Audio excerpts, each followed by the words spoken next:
Welcome back to another episode of Music and Makeup for a special segment I like to call Behind the Beat. It's where I sit down with artists who are making serious noise in their lanes. Today, I'm chopping it up with an artist who's been making noise with his new EP, Earrth Dawg, and his collaboration to take Menaces to Society. Whether it's solo joints or team-ups, his sound stays real, raw, and rooted in experience. Welcome to the podcast, O Dawg.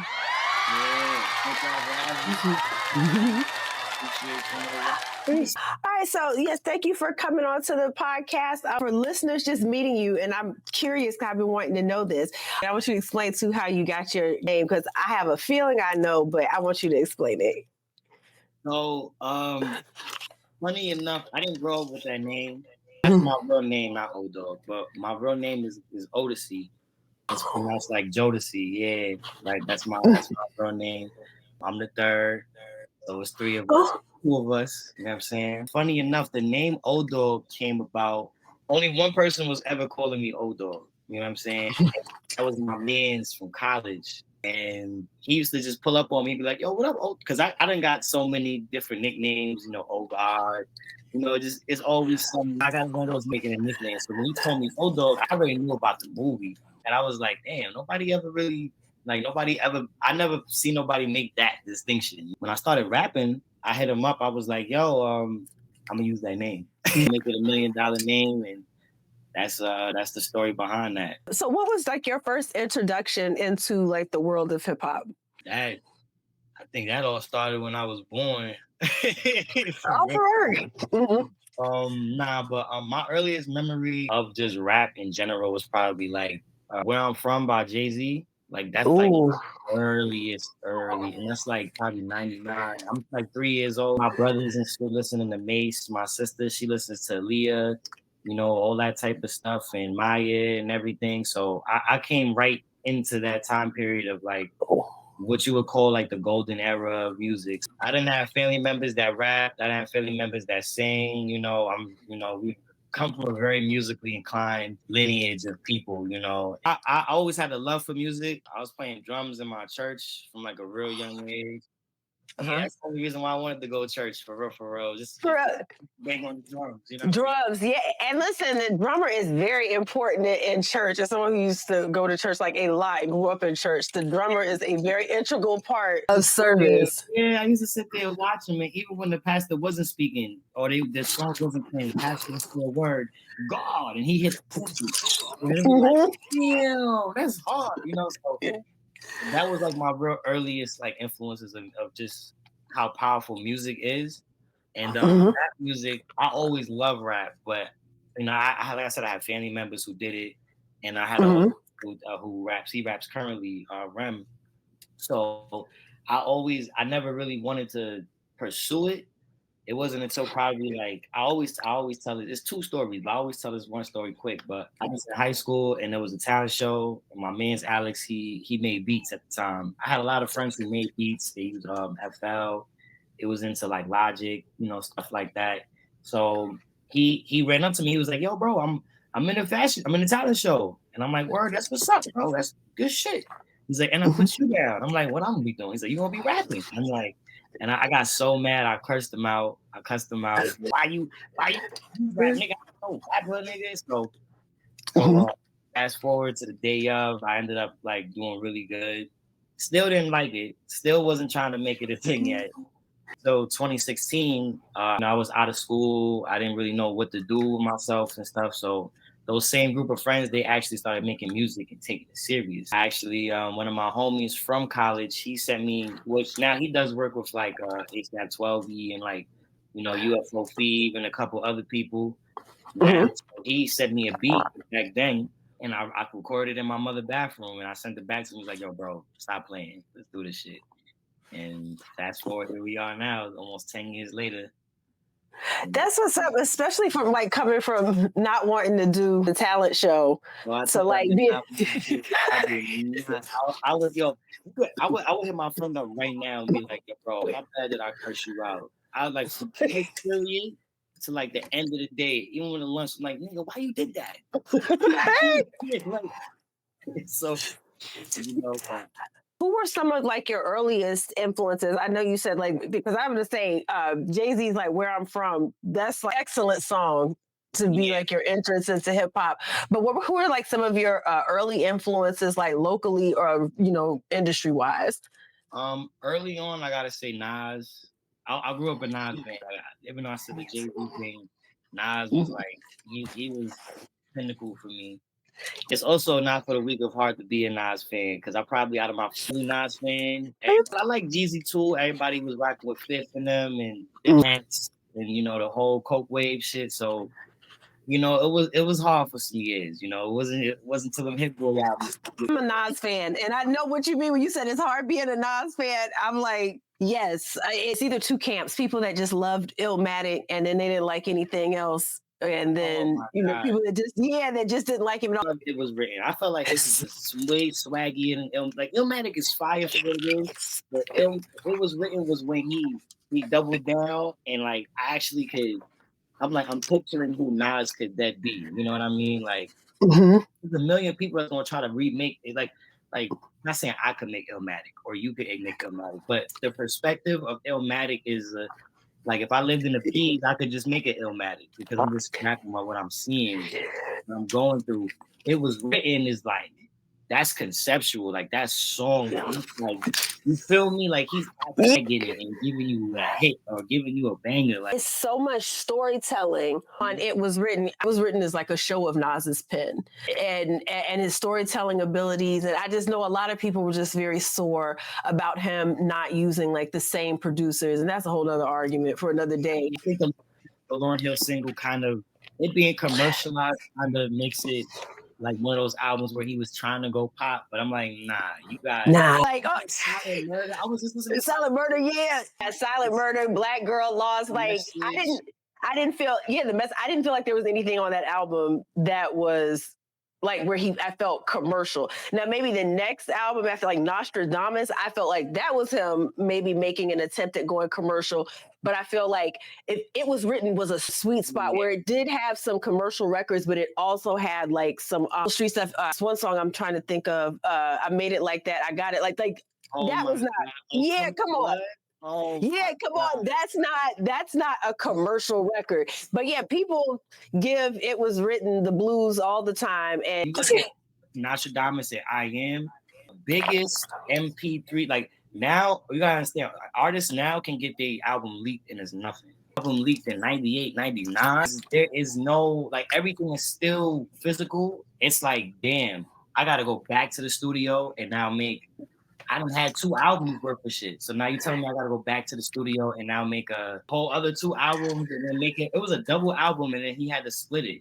So then everything it's just crazy. You know what I mean? It's a crazy story. So it's like I won't give him flack, but I'll give him flack because that's hard for an artist, So I'm going to jump into some of your music. Dropped Menaces to Society earlier this year. So how did that collaboration come about?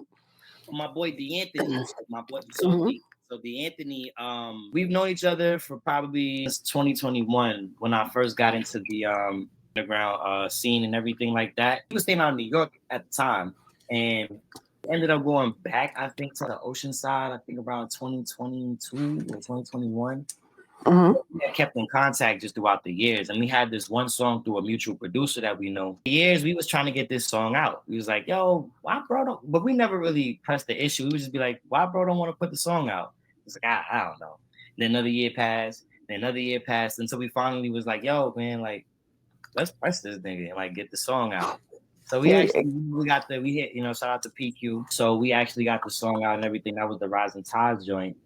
And then from there, we was just talking a few times and we were just like, yo, I think it's lining up for us to do something. You know what I mean? Which is funny. I like how I look at things in like very much like a outer bubble type of thing, right? Like me doing a project with a West Coast artist and then seeing how the climate was at the time was just like East Coast artists and West Coast artists, the whole Ray Ron, Joey Badass, Drake, Kendrick, you know what I'm saying?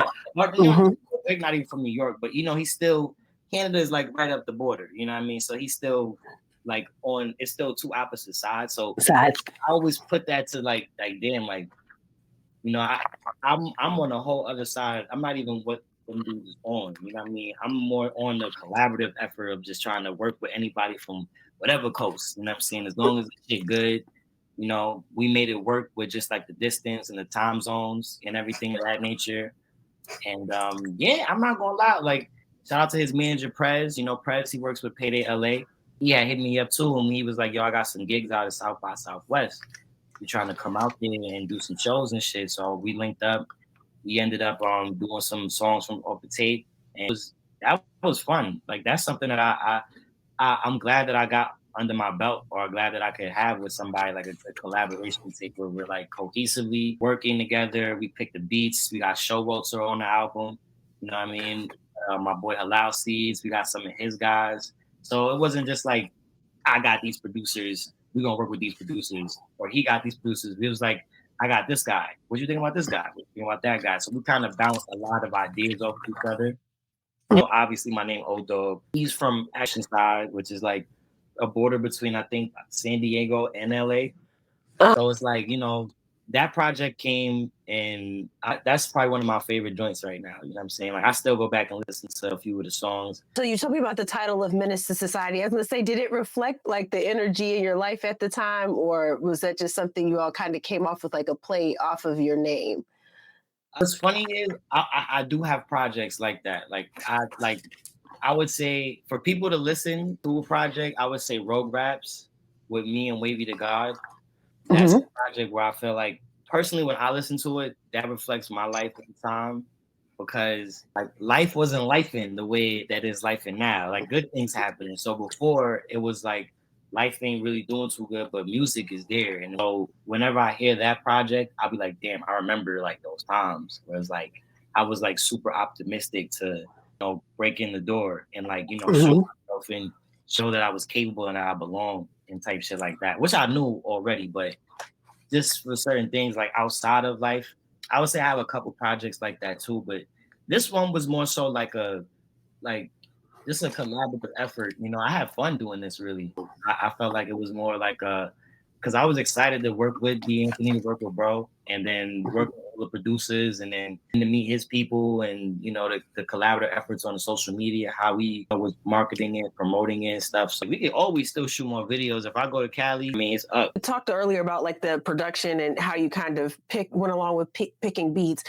You used a number of producers on this album, like Showalter, Halal Seeds, and PQ, who you mentioned earlier.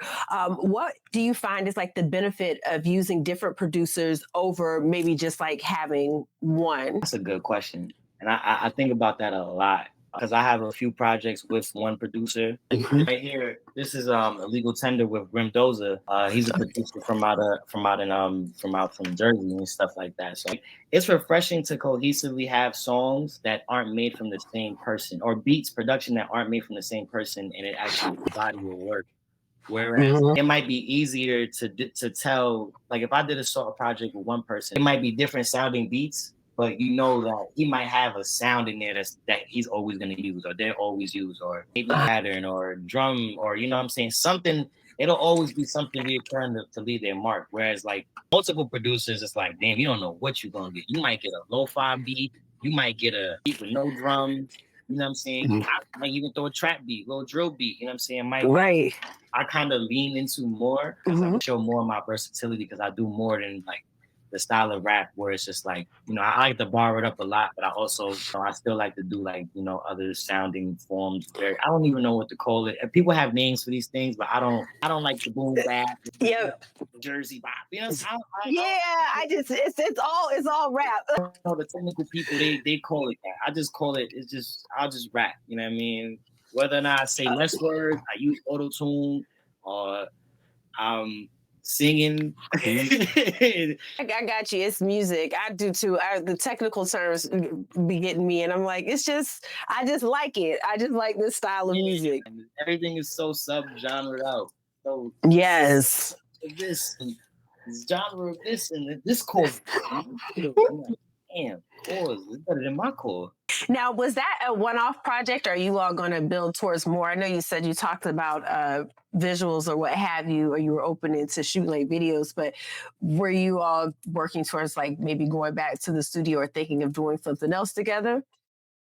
I'm definitely gonna work on more music together. As far as the project, we haven't really discussed anything like else because I already knew that like once we put this out, is like it kind of was a stepping stone to get us like. You know what I'm saying? How did you and Earth 2099? How did you all come together? That was strictly through like the internet.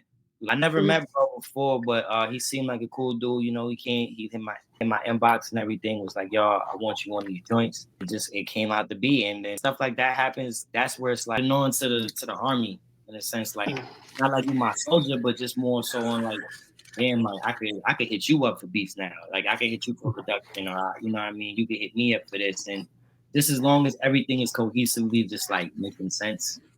That's always good to have like an arsenal of producers and people that you like. I think of it like a tree and like branches on a tree and different sounds. And if you want to tap into another type of sound, or like you said, you like a mixed bag of things, it just gives you more options to choose from. And watching Face Over You is my personal favorite on the EP. But which track on Earth Dawg hits the hardest for you personally? I would say Trial and Error. Like Trial and Error really like because I felt like that's one of those songs where during that time I definitely made like where it was reflective of like what was going on because I was trying like I just trying, you know what I'm saying? Just trying to be better every day, you know what I'm saying? And sometimes it might seem like we're not like we could be going like this and we're just stuck and it just feels like we're not going nowhere, but I'm like, damn, you know, it's trials and errors. So I said, what was it? Trial and error, a lot of trials and efforts. You know what I'm saying? So now, how do you balance like being open in your music? That's something that I learned along the way, and that's something that I wanted to do because I always noticed I liked artists that had like feeling. You know what I mean? Like I'm very into like Jadakiss, Styles P, Sheep. You know the whole lots. Just certain music, songs, and rappers who where you can feel that. I wouldn't want to just say pain, but it's like you feel what they're saying. You know, like word it keeps you up there. You know, regardless of if it's somebody that's like a cop where like they'll tell you, you know, they're like a book, right? But like a really good book, as opposed to that, it might even somebody where it's like it might even be somebody like a Wi-Fi god, or like even like you know just somebody in that lane where they're not, then they might be more vibey, but stuff that they are saying is like, damn, I could catch that and I could hear it. And okay, you wanted niggas to hear that, and then the rest of the bullshit was just the vibe. You know what I'm saying? Like I feel Yeah. cool because you know that just shows us like you gotta know it's never about rap is never about like what you saying, it's about how you saying it. So you have to convey this message, whether or not you saying 8 bars or what you saying 3 bars of some fire, like you can't nobody can take away the 3 bars of fire you said in this part of the song. You know what I'm saying? Even though you didn't say it the whole song, it's cool. Like, you know what I mean? Like it's just that's just what it is. Was there a specific moment or song like while you were making this? I know it's 3 songs, but were there any specific moments that like challenged you as an artist? Usually when I go into a mode of making a project, there are always songs where I'm like, damn. It's funny because even on Distractions, there was a few songs like I'm like, damn, I don't know if niggas gonna fuck with this. Like I might not have been in the mood to finish it or to finish writing it or whatever the case. And then that somehow turns out to be people's favorite songs. Back Down was one of them on Distractions. There was a couple more. I think it was the Ramada too. Even with this project, I would say what built my confidence was Mike Breen. Like when I had gotten the concept of Mike Breen in my head and I'm rapping it, I'm like, I recorded it, I'm listening back, I'm like, damn, like this is fire. Like sometimes I'll be like, damn. I'll hold it down. I'll try to be I'll try to be humble about it too, because you know, I was just in that mind frame where I'm like, I'm not good enough. So I don't want to be on some damn, nah, fuck that. You know, I want to keep it where I'm kind of level headed. My brain was definitely the confidence booster. I would say your favorite song was the most challenging a little bit. Really? But only because like I wanted to add like that. I wanted to have a sing-songy, like I wanted to make something that it was. So I think the challenge was that I couldn't. It was just the fact of how would I go about it. And then when I figure it out, I'm like, oh shit. I'll be writing shit and I'll be like, oh shit about the so I get all of that, you know. That's probably like the only challenge I can see. I love the song. You executed it perfectly. These two projects, what would they say about where you are in your creative process now? I've definitely found like my footing, what I want to do and how I want to go about creating certain things. And like I have a better outlook on where doing this thing could take me and what, just I have better control over what I got and what I can do now. And I can also enhance it and build off of it. So I would say like right now, creatively, like I'm in a really, really good headspace. Like, it's a lot of features I got coming out. I got a couple of music videos, that's coming out and everything. So it's gonna be a lot, trust me. What lessons have you learned from Menace to Society that have, and I'll say even Menace to Society and Distractions, that have influenced and will influence like how you release music? It's always a learning experience. Especially now, I feel like I wouldn't need to go crazy with marketing because I'll have people that pick up the music now, and then certain people will share it and this, that, and the third playlist it. So with Distractions, I kind of knew I needed that, like that project where it's like my standalone, and I needed to like people that I could, make a cohesive project. And that's kind of what I spent pretty much a year just promoting that and just doing stuff from that. Cause I've been putting out other songs and music, but it's been singles, EPs. I've been on a lot of featured, albums and stuff like that. So I'm going to be on some more. So this kind of just shows me that like, and all the other stuff too, is helping me keep afloat with like being active, having the need to drop a project, every month, or just making things cohesively make sense in my realm of things. You know what I'm saying? The EP as well, like the EP, bro kind of handled everything in terms of like the marketing and stuff. So, what I really had to do was just make the music great. Speaking of other things that you have going on, I do see that you have a show. Now, by the time this airs, the show will have already happened, but I know you have a show coming up at Please Tell Me. You planning to do any other shows this summer or in the future? I'm always playing, man. I just need these I need these people to, tap in. I need these venues to come through. Shout out my boy Mello. He helped me out with getting the show and everything. So I threw that alley to my boy Jay from Jersey. And I love performing. I love going on the stage. I love messing up on stage and performing because that way I can just be human and make people laugh afterwards. So it's like I would love to keep performing, but also too, it gotta make sense. I had to stop, not stop, but I just had to break away too, because with that, the artists, man, we like on the bottom of the totem pole when it comes to shows. So, and we're the ones that people come to see. No disrespect to the DJs, just DJs, yeah. The host, yes. Maybe the person that throws the party, yes. Maybe the people at the venue, yes. But when you're booking talent or you're booking acts, you can't always book acts and think that you're just gonna come make your event lit. You were right. I always tell you, get your money and be compensated properly and make sure that whatever it is that you're doing makes sense. What is your favorite part about performing? Well,